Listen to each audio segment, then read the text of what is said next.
আর ওই বড় বড় ওই দুটো উচিটা নিয়ে হোক ওই দুটো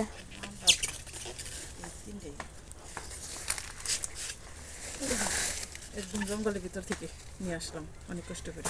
আসো চুলার পরে যাবো, তারপরে কি করবো।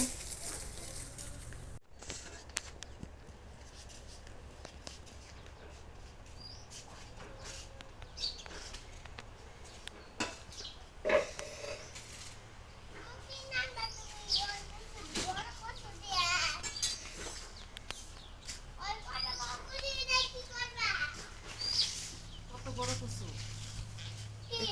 দেখছো?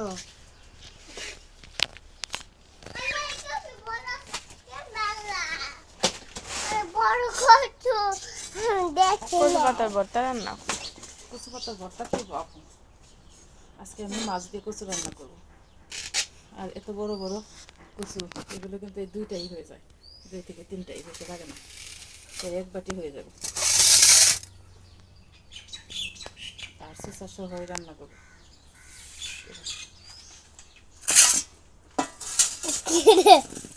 আর আছে বিরস।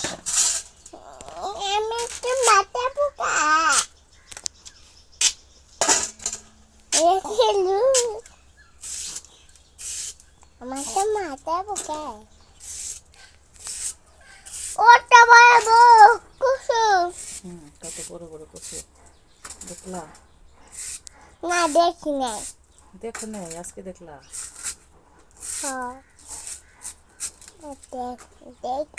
আর হঠাৎ করে মনে হয় একটু বেশি সমস্যা হয়েছিল, যার কারণে বুকে একটু জ্বালা পড়ায় ব্যথা লাগছিল। সকাল সকাল কিছু করতে পারিনি। এখন বাজে বেলা 10টা, খাওয়ার পরে শুয়েছিলাম আর ওইটাই যে কাজে লেগে গেছি দুপুরে রান্নার জন্য। রান্না খাওয়া তো করতে হবে, যত খারাপ লাগাই থাক যত কিছুই থাক, রান্না খাওয়া না হলে কিন্তু হবে না।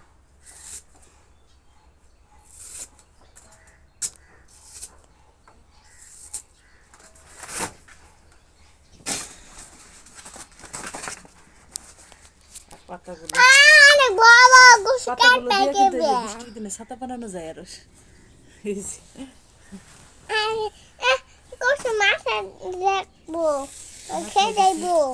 কচু পাতা দিয়ে তোমার ছাতা বানিয়ে দিলাম, বুঝতে পারছো? খেয়ে যাইবো বাবা, আমার বাজানো তো অনেক চিনতে, আবার খেয়ে যাইবো, এই চিন্তাটা আমার বাজানে করি। আপনারা সবাই অনেক ভালো থাকবেন। দাদা আল্লাহ হাফিজ।